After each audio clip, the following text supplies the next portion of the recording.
The sinking of the ocean liner RMS Lusitania by a German U-boat during World War I was an event that shocked the world. And today we are going to look at the events around the sinking, as well as take a look at what it was like to actually ride on the great ship, as I make this Victoria pudding featured on one of the ship's second-class menus. So thank you to NordVPN for sponsoring this video as we dine on the Lusitania, this time on Tasting History.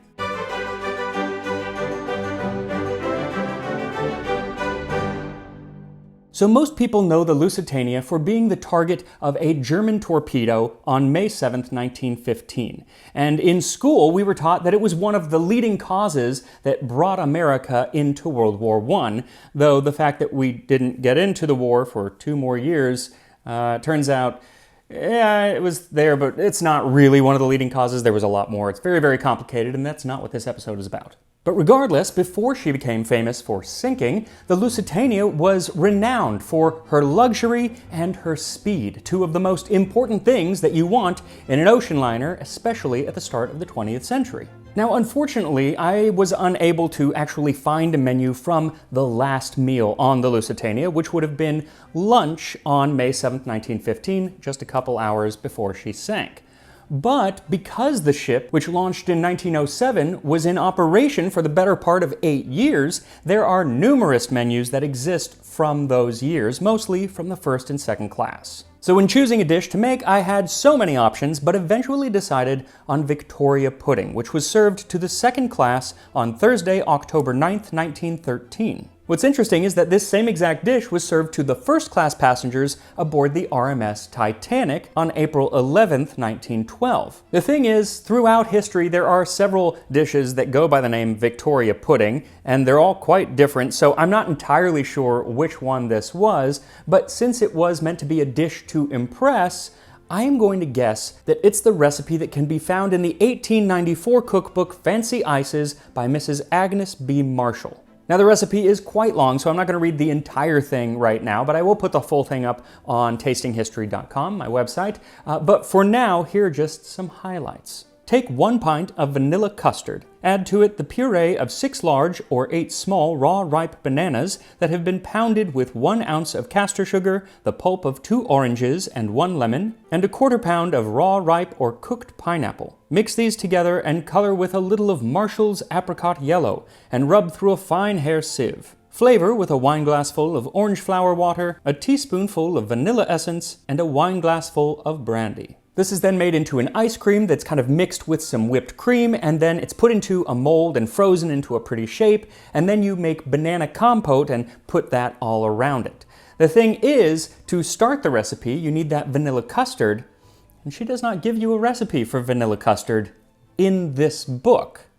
She says that you have to go to her previous book to find that recipe, so you essentially have to buy 2 cookbooks to do this recipe. And some might say that that's a scam, and others might say it's just a shrewd business practice.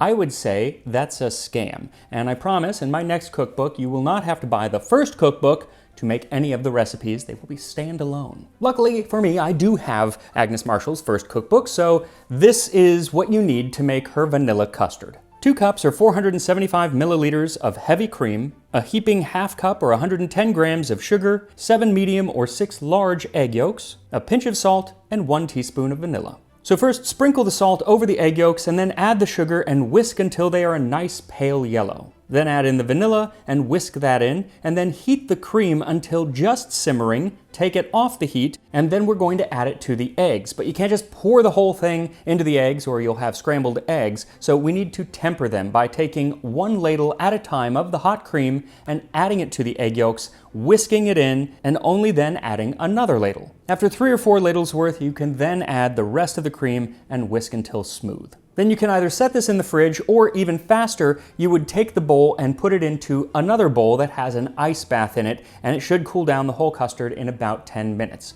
And during that time, you can gather the rest of your ingredients, which are 6 bananas, 3 tablespoons of sugar, 2 small oranges, 1 small lemon, 3 round slices or 110 grams of pineapple, 2 teaspoons of orange flower water, 1 teaspoon of vanilla, and 2 tablespoons of brandy. You'll also need some yellow food coloring. And Agnes Marshall specifically says you should use Marshall's Apricot Yellow, and were this 120 years ago, you could just flip to the back of the cookbook where you could order it along with any number of other dyes, ice cream makers, and the many molds that she sold. As I said, she was a very shrewd businesswoman. Like a third of the cookbook is just advertisements. Unfortunately, the business is no longer around, so just use regular food coloring. So mash the bananas as smooth as possible, then mix it with the sugar, then blend the peeled lemon and orange along with the pineapple and add the pulp to the bananas. Then mix everything together. And you want to get this as smooth as possible, so if you have an immersion blender, use that. Otherwise, just mash until it's really smooth. By now your custard should also be cool, so you can stir that into the mixed fruit, and this is followed by the yellow food coloring. Now she doesn't say how much exactly to use, but the idea is to mimic the color of the outside of a banana, so you want to add a fair amount of the food coloring in, especially because once we add the whipped cream, it will lighten it up a little bit. I think it took me about 4 or 5 drops. Then pass this mixture through a sieve. This is why you want it nice and smooth, because if you don't get it smooth, then a lot of the pulp will end up staying in the sieve, which some of it will, but the more you can kind of press through, the better. Then to that, you can add the orange flower water, the vanilla, and the brandy, and stir those in, and then it is time to freeze. And unfortunately, she doesn't say how long to freeze it, but it kind of doesn't matter because her ice cream maker would have been different than a modern ice cream maker, though they actually work on pretty much the same exact idea. Today, it's going to take about 15 to 20 minutes. You want to get something about as thick as soft serve. So add the mixture to the ice cream maker, and while it's freezing, take a half cup or 120 milliliters of heavy cream and 1 tablespoon of sugar and whisk it into a stiff whipped cream. Then about 10 minutes into the freezing, add the whipped cream to the partially frozen ice cream and continue to freeze until it's done. Once it's nice and thick, then you can pour the ice cream into a mold, and you want some fancy mold because that's kind of the whole point of the dessert, and it does help if you put a little bit of water in the mold, rinse it, and then throw it out right before you add the ice cream. It makes it easier to get out later on. Then take the mold, put it into the freezer, and let it freeze until it is as frozen as you can get. Really, it should be like a day. Now, just because I know that change is hard, it's going to be hard on me, it's going to be hard on you, I wanted to give you a heads up that while this is not the last video that you'll see of me in this kitchen, it is close to the last because we are going to be doing some remodeling, light changes, mainly just kind of different cabinet color and everything. So while that's happening, I'm going to be filming in a totally different location, and I don't know where that is yet. Maybe I'll go to my parents', maybe I'll just be working in a half-empty kitchen with a hot plate. Not sure, but just giving you a heads up. Now, while our Victoria pudding freezes, let us take a look at what it was like to eat and sail on the Lusitania. So what was it like to dine aboard the RMS Lusitania? Well, it's really going to depend on what class you're in. If you are in third class, then you would eat in the third class dining saloon on D deck, near the bow of the ship, a spot where you would feel the most movement of the ship. The room featured long tables with polished pine-paneled walls and wooden swivel chairs bolted to the deck. And because Lusitania was known for her luxury, even the third-class passengers ate better than second-class passengers on much smaller ships. And so they would have things like roast mutton and blue marrow-fat peas and lots of different fruit, rarely fresh fruit. It was mostly canned fruit like pineapple and peaches, but overall, they ate pretty well. And if while you were dining you wanted some entertainment, they provided a piano in the dining saloon, though they didn't provide a player, so you had to hope that somebody in your class was proficient at piano. Now, the third class dining saloon was not actually large enough to accommodate all of the third class passengers at one time. It was by far the largest class on the ship, and so they would break up each meal into 2 seatings, which is actually standard on many cruise ships today. And that was the same thing that they had to do in the second-class dining saloon. This saloon had a similar setup of long tables with fixed swivel chairs, though these chairs seemed to be far better padded, and it was decorated with white-paneled walls and white pillars, and while the main saloon was on D deck, there was seating in the balcony 1 deck up, which was used only when the ship was booked to capacity, which was the case on Lusitania's final voyage, because there were 40 additional passengers that at the last minute were put onto Lusitania along with 5 additional crew members because another ship, the Cameronia, had just been requisitioned by the British Admiralty. Though many of these passengers were probably glad to be transported to Lusitania because she had a reputation for luxury and for speed, keeping her safe from U-boats. This is what we call foreshadowing. Anyway, the menus of the second class on Lusitania are really quite impressive. For instance, luncheon on the 1st of May 1915, only a week before she sank, included everything from pottage Albion, which is a giblet soup, to fricassee of calves' feet, roast beef, brown potatoes, carrots Vichy. There were cold meats like ox tongue and galantine of veal, an aspic-covered forcemeat that has lost popularity but was all the rage in 1915. Dessert included plum tarts, pastry, rice pudding, and ice cream, followed by cheese, fruit, nuts, and tea and coffee. And that was just lunch. Once you got to dinner, at least in 1913, you were going to get 11 courses, starting off with radishes, then a vegetable soup called potage Georgette, boiled salmon, chicken or lamb, roast beef with Yorkshire pudding, an assortment of vegetables, roast duckling with applesauce, then desserts including the Victoria pudding that we're making today, then ice cream, cheese, tea, and coffee. Now, should you be fortunate enough to find yourself dining in first class, which was rather expensive, well then you would be dining in one of the grandest dining saloons afloat. Like the others, it was on D-deck, but it was at the center of the ship where the motion of the ship was felt the least. And with 470 seats, it typically fit all of the first-class passengers who wished to dine. The tables were split on 2 levels under a great dome decorated with frescoes of cherubs. The room was decorated with white plaster, mahogany panels, and gold leaf, and was dotted with Corinthian columns with gilded capitals. But the room was not without its faults. There were often complaints that the food would arrive cold because of the distance that the servers had to travel from the kitchen to the dining room. I guess they fixed that at some point, but at least at first, food would often be cold. Another issue was that if you were sitting in that balcony, then instead of having portholes that looked out to the ocean, you looked out upon a promenade of third-class passengers who were known to gawk at the finer first-class passengers dining in the saloon. But I assure you, the ogles of the riffraff would soon be forgotten once the food comes. For breakfast, you could have basically anything you wanted, from fruit, porridge, grape nuts, smoked salmon, a half-dozen type of eggs and omelets, vegetable stew, Wiltshire bacon, fried bananas and potatoes, and then cold meats, every bread and pancake you could possibly imagine, and then tea, coffee, or cocoa. Now this was typically served around 8 or 8:30 a.m., and just a few hours later, at 12:30, you would have lunch, which has so many different dishes, I can't possibly even name like half of them, but it's insane. There were multiple hors d'oeuvres, 3 different soups, egg dishes, fish dishes, savory pies, and meats like roast beef and boiled calf's head. Then any number of other meats ordered straight from the grill like mutton chops or filet mignon. There were cold seafood dishes like lobster mayonnaise, and then cold quail, capon, and boar's head. Numerous vegetable dishes, and then desserts of Nesselrode pudding, which is a dessert of sweet chestnuts, and Macédoine of fruits, which is fruit suspended in the fanciest of gelatin molds. Then you would finish with strawberry and peach ice cream, different cheeses, fruits, nuts, and coffee. I guess they didn't have cocoa at lunch, it was just a breakfast thing, which kind of sucks. Anyway, that's lunch. Then you would have an afternoon tea, smaller, but still an afternoon tea, and then around 8 or 8:30, you would have dinner. And this would be just like lunch, but even grander, even more dishes, fancier dishes. I can't believe how much these people ate. Now, of course, they weren't eating every dish. You would just eat little pieces here and there, and it was just usually a bite or 2 of everything. But still, it was a lot of food, and it took a lot of time to do this.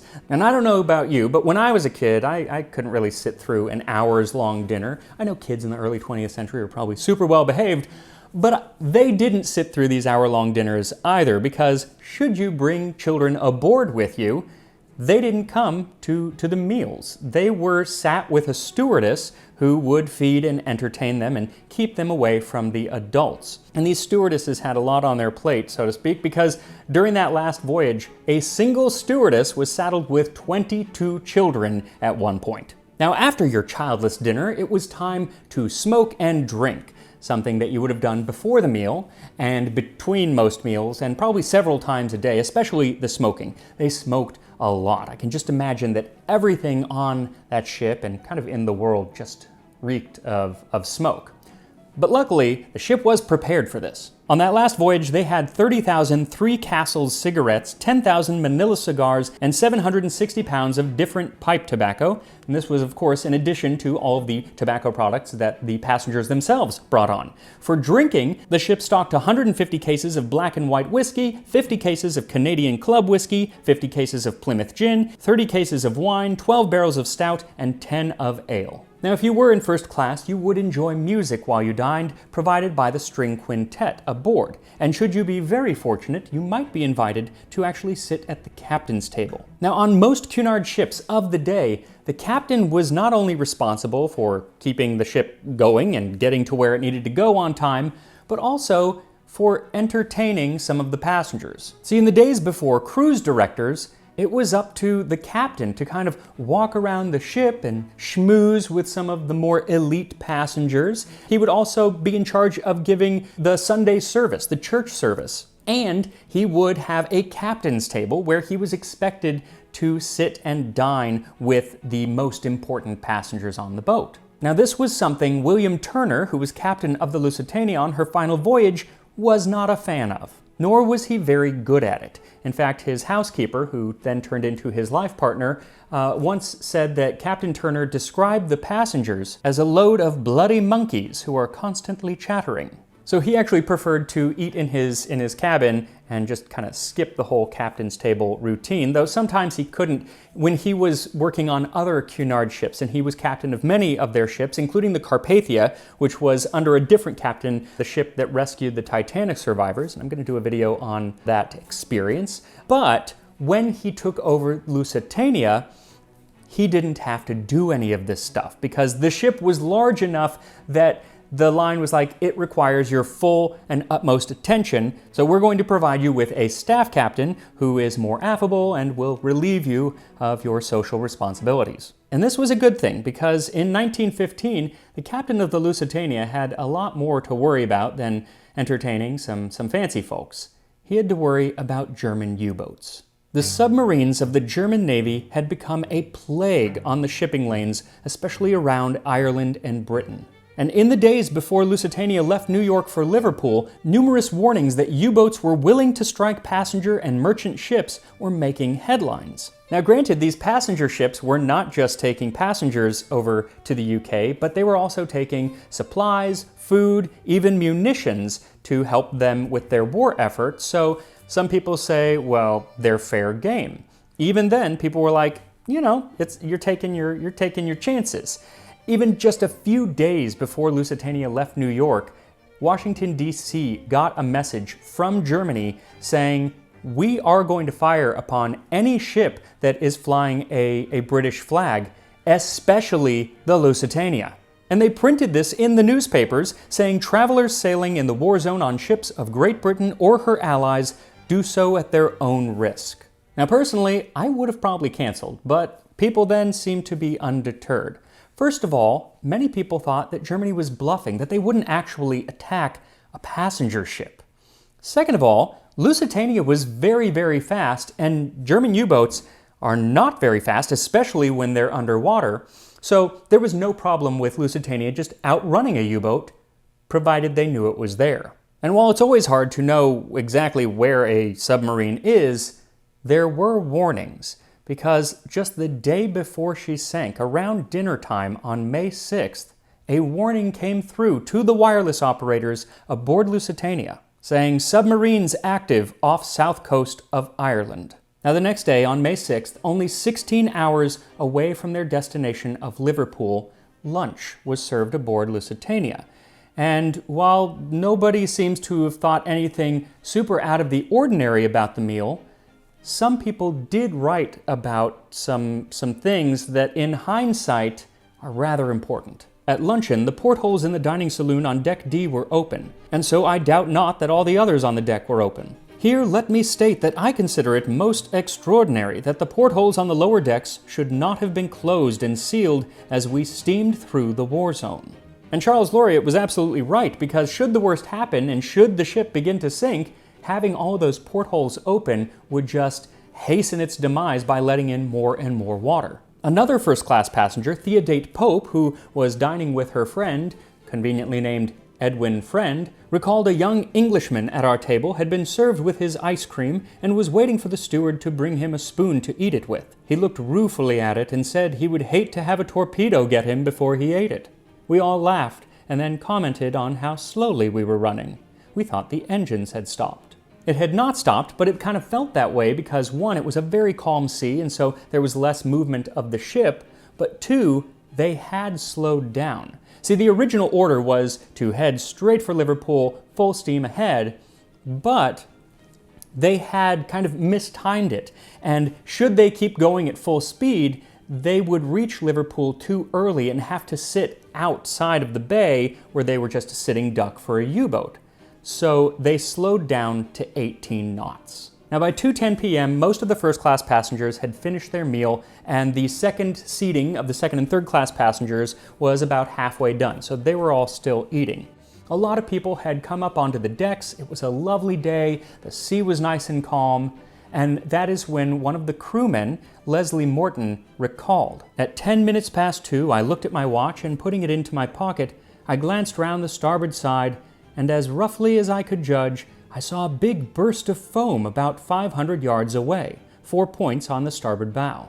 That burst of foam was air leaving the torpedo tube of German U-boat U-20 as it fired a torpedo straight at Lusitania.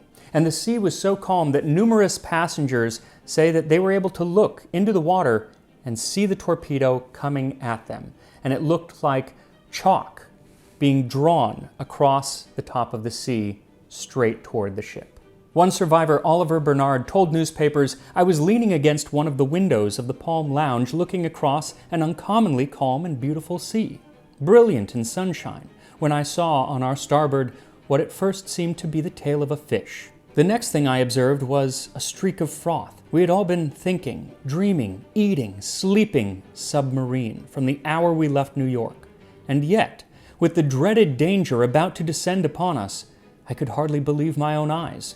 An American lady rushed to where I stood, exclaiming, 'That isn't a torpedo, is it?' I was too spellbound to answer. I felt absolutely sick. Then we were hit.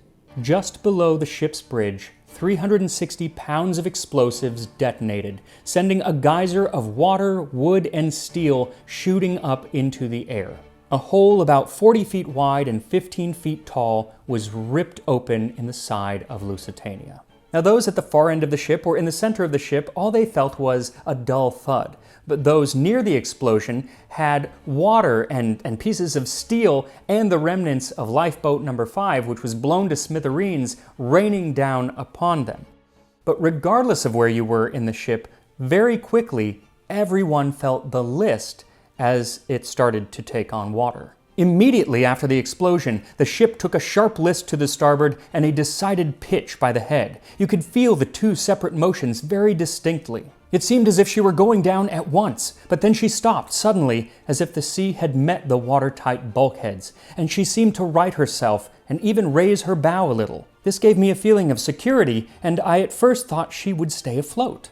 But she would not stay afloat. Now, nobody at the time knew how long it would take, but only 18 minutes after being hit by that torpedo, Lusitania would be on the bottom of the ocean.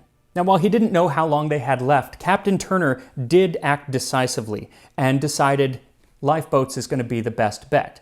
But he had to slow down the ship from 18 knots because you can't have lifeboats going down going that fast. So he ordered his men to reverse engines, which would quickly stop the ship, quickly being about 3 minutes, but they didn't respond. So at that point, he decided, okay, we're going to head towards shore. They were only 12 miles off the coast of Ireland. They knew they probably wouldn't make it, but at least he could beach the ship so it wouldn't sink. But unfortunately, because of the list and taking on so much water, she just wouldn't turn. So then he decided we just have to get in the lifeboats and slow down on our own, which can take up to a half an hour. Now inside the ship, first-class passenger Molly Mackworth, who had just finished having lunch with her father, knew something was wrong and so went straight to their rooms to get their life belts. And she went alone, but as she's going down the hall, she runs into a stewardess. And because it's just so English, she says, "We wasted a minute or so making polite apologies to each other." Now, by the time she actually reached the room, the ship was really starting to list, and she said it was hard to actually even stand, but she got the lifebelts and went up to the boat deck. Just after I reached the deck, a stream of steerage passengers came rushing up from below and fought their way into the boat nearest us, which was being lowered. They were white-faced and terrified. I think they were shrieking. There was no kind of order. The strongest got there first, the weak were pushed aside. They rushed the boat before it was ready for them. As we watched, I turned to an American girl. "I always thought a shipwreck was a well-organized affair." "So did I," she said, "but I've learned a devil of a lot in the last 5 minutes." Only 4 minutes after impact, all of the power on the ship went out. This left a lot of people in elevators stranded, and a lot of people down below decks in pitch black darkness trying to, in vain, very often, find their way up to the boat deck. Now you would think that people would be shrieking in sheer terror, but according to some, it was eerily quiet. A strange silence prevailed, and small, insignificant sounds, such as the whimper of a child, the cry of a seagull, or the bang of a door, assumed alarming proportions. Junior Third Officer Albert Bestick was trying to lower lifeboats, but he quickly realized that this was not an easy task. Because the ship was listing so much, the boats were swinging out away from the ship 5 to 8 feet. So you had to either crawl across deck chairs that they laid on there to get to the boat, or you had to run and leap into the boat. And if you didn't make it, it was a 60-foot fall into the water. Even worse off were the boats on the port side, which instead of swinging out, were coming in back toward the ship, and it made it virtually impossible to lower them at all. Lifeboat 20, which had about 35 people in it when they attempted to lower it, got snagged and pitched forward, dumping everyone out, falling 60 feet into the sea. Because of this, Captain Turner ordered that no more boats be lowered from that side of the ship. But Lifeboat 18 was already pretty much full with 40 women and children, and the sailor in charge was just standing there, following orders. And that's when a first-class passenger, Isaac Lehman, said, you have to lower this boat.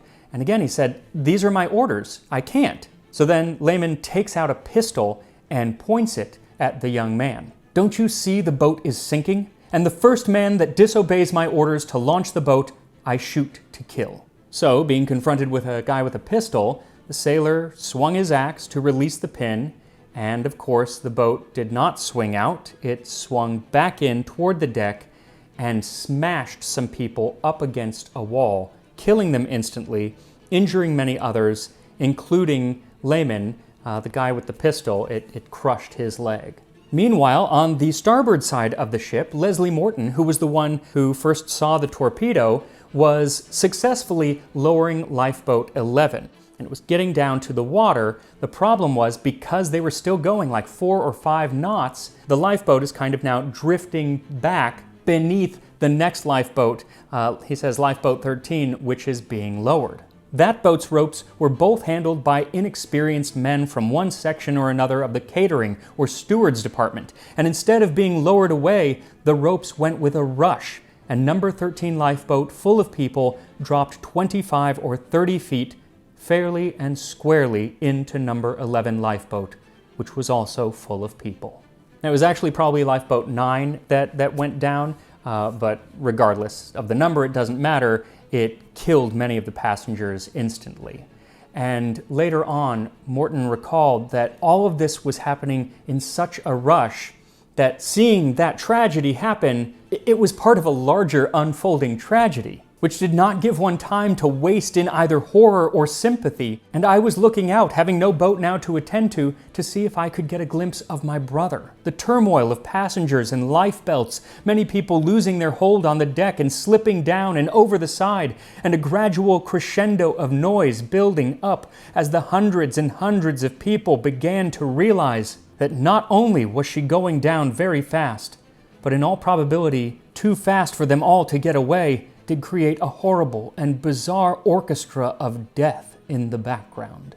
And it was all but too late to get away from the ship, because as she went down, she would suck people and things with her, especially when the 4 great funnels started to go down. They were hollow, so as soon as they hit the water, water would pour in, just sucking everyone and everything in down with them. Though there were some passengers like Margaret Dwyer who was sucked down into the funnel, but then a moment later was shot up, covered in soot, as a big air pocket released and brought her up to the surface. One second-class passenger, Grace French, who was without a life belt, recalled being sucked down with the ship. It got blacker and blacker until it became calm and peaceful, and I thought I must be in heaven. The next thing I saw was the water getting lighter and lighter until I popped to the surface. I grabbed hold of a life jacket which had a dead young man in it. We floated together for a while until a big wave washed him away. All of this occurred in only 18 minutes. And of the 22 regular lifeboats on the ship, only 6 were successfully launched. There were some rafts and collapsible boats that people were able to get on when they washed off the ship, so they provided some haven for others. But in all, of the 1,959 passengers aboard Lusitania, 1,199 perished. And while the survivors were there less than 12 miles away from the coast of Ireland, it took 3 hours for anyone to come and get them, because there was still a U-boat out there. And so people were afraid to go rescue them. But after 3 hours, the survivors were taken from the water, and one of those survivors was actually the captain. He had gone down with the ship. He was in the bridge when it went under the water, but he was wearing a life vest, and he floated to the top, and he did survive. But one of my favorite rescue stories is actually of a family that was aboard the ship. It was George Hook, who was traveling with Frank and Elsie, his young son and daughter. And as the ship was going down, he decided that they would kind of stay on the ship for as long as they could and kind of hold tight to each other until finally they decided, all right, we're going to jump off. And they jumped off into the water, but still they were together. And then a lifeboat came crashing down upon them. And after that, the son was gone. They couldn't find him anywhere. And they searched and searched, and they couldn't find him anywhere. Now, in the days after the sinking, bodies were washing up on the Irish shore for days. And so George and Elsie would go and look at every single body to see if it was Frank, and none of them were. And then on day 3, somebody told them that there was a young boy in a nearby hospital who had a broken leg or broken hip from a falling lifeboat. So they went to the hospital and they opened the door, and there's young 11-year-old Frank sitting in bed, and his first words were, "Gee, Dad, took you long enough to get here." A little levity, kind of, after a really depressing event. And if you want more of the depressing event, then might I suggest watching videos from the channel Ocean Liner Designs. I'll link to one of my favorites, which is a minute-by-minute simulation of the Lusitania sinking. And you can watch it while you make the banana compote that you're going to serve with your Victoria pudding. Now, Agnes Marshall has a separate recipe in the same cookbook for this banana compote, and I figured it would be really simple. It's a little more complicated than I had expected, but here's how you make it. She says, take 2 mashed bananas and add 2 tablespoons of apricot jam and 2 tablespoons of maraschino syrup. Then add a few drops of red and a few drops of yellow food coloring. Then add in the juice of 1 lemon and the juice of 1 orange. Mix all of this together, and just like we did with the ice cream, pass it through a sieve. Then toss in 3 more bananas, which have been sliced into 1/4 inch thick slices. Coat them and then chill them in the refrigerator until your Victoria pudding is nice and frozen, which mine should be right about now. And here we are, a Victoria pudding as served on RMS Lusitania. So I gotta say, it is a beautiful dish. I'm not exactly sure how it would have been served on the ship, if it would have been one large thing that was brought out to the table or smaller portions. I don't know, but I'm gonna try it as it is. Just some of the ice cream first.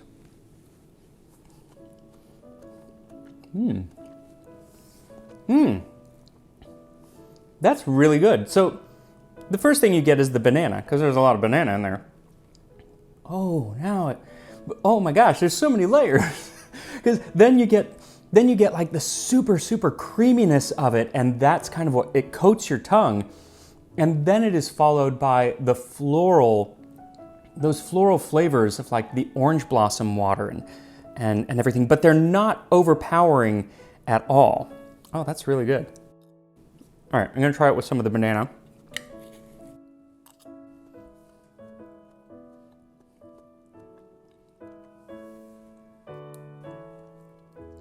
I don't think you need to go to the trouble of making the banana compote. I mean, it changes the texture because now you're eating some banana, obviously.